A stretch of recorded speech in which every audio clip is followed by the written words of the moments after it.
We have details from last night's town council meeting on this episode of Barnstable Today. It's Friday, November 18th, 2016. I'm Sarah Mannel.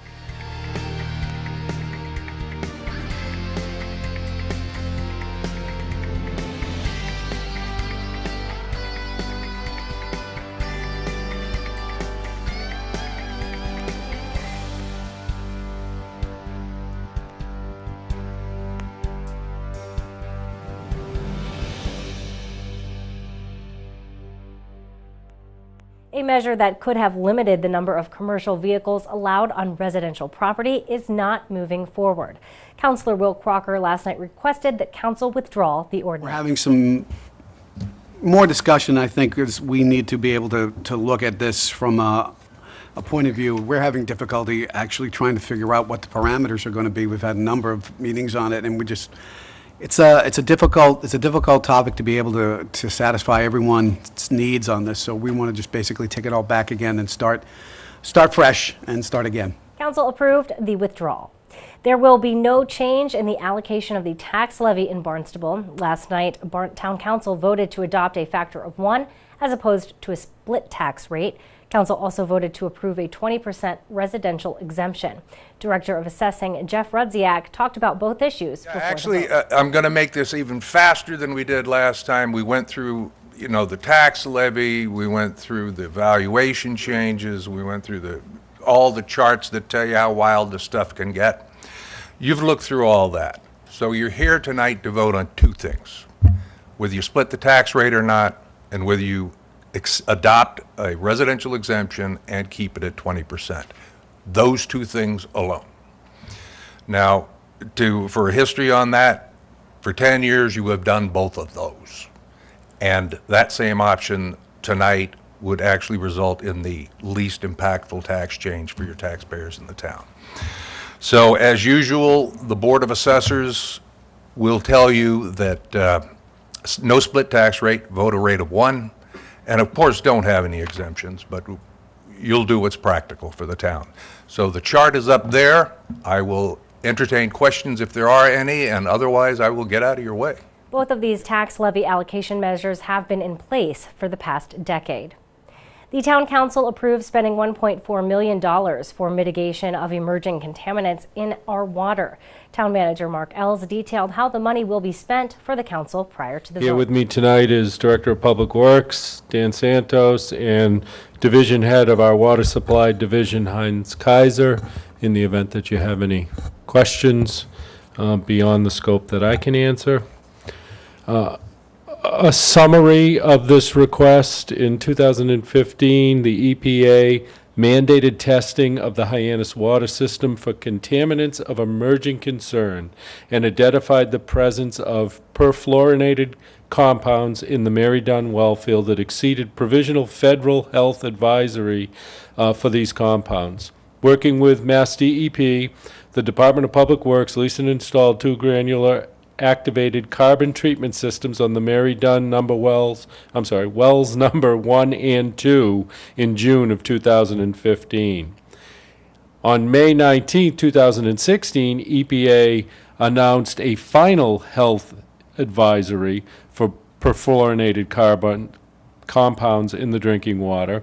The new advisory level was significantly lower than the provisional level, and consequently Mary Dunn 3, which was originally below the provisional level, now exceeded the final level. In response, DPW leased and installed a 3rd carbon treatment system to service Mary Dunn Well 3.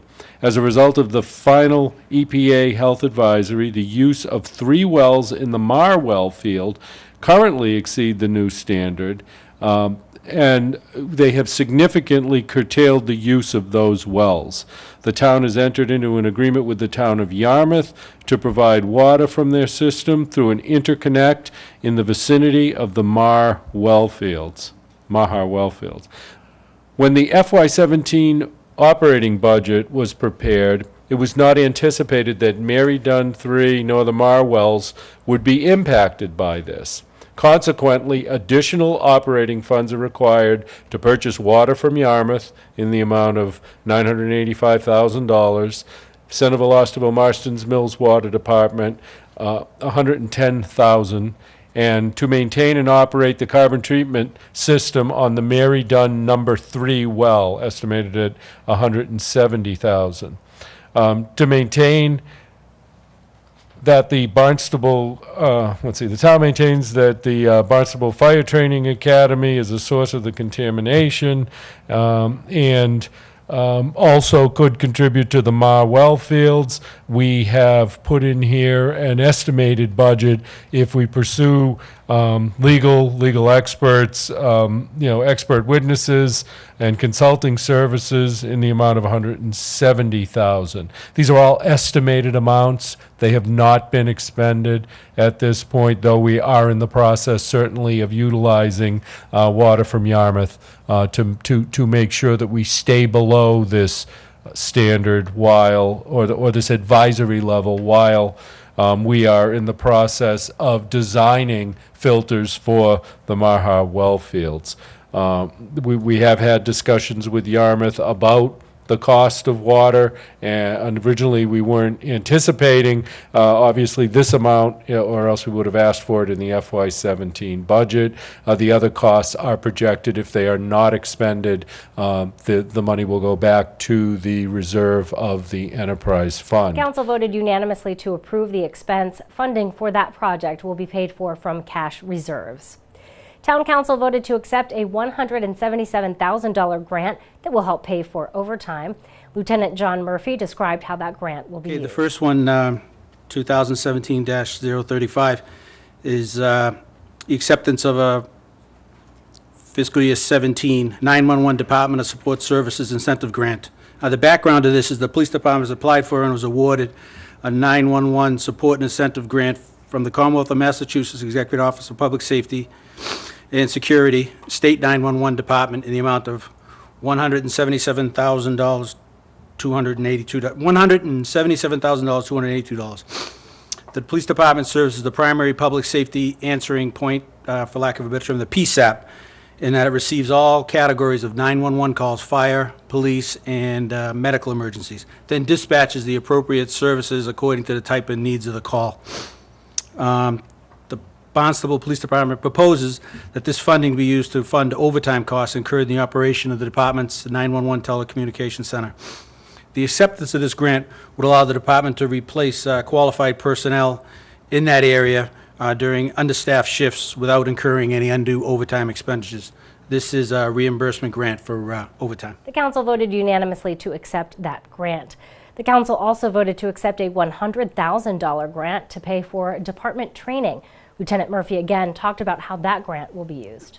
The subject of this one is the acceptance of fiscal year 2017 State 911 Department of Training and Emergency Medical Dispatch, EMD grant, award in the amount of $101,571.19 from the Commonwealth of Massachusetts Executive Office of Public Safety and Security. The background of this is the department has been awarded a grant in the amount of $101,571.19 relative to our role as the primary public safety answering point, again, the PSAP, to fund training and certification of the enhanced 911 telecommunicators, including emergency medical dispatch. This grant will fund 16 hours of continuing education as required by law in such areas as CPR, emergency medical dispatch, recertification, specialized dispatch training on topics like active shooters, domestic violence, and suicide. The telecommunicators who are trained and certified in basic communications in EMD can only work the dispatch center if they receive this 16 hours of continued educational training. Accepting this grant will enable the department to fulfill these training obligations as the primary PSAP. The monies will be directed to pay for classes, fees, and overtime associated with the training. This reimbursement grant for all training, materials, and overtime, this is a no-match requirement in this grant. And the council voted unanimously to approve that grant. We'll be sure to tune in to our hour-long news program, Barnstable This Morning, weekdays at 8 a.m. On Monday's show, we will chat with author Kathy Aspden about her new book. We will chat with Cape Cod Community College Communications Director Michael Gross. Plus, we'll have all the news and information you need. For Barnstable Today, I'm Sarah Mannel.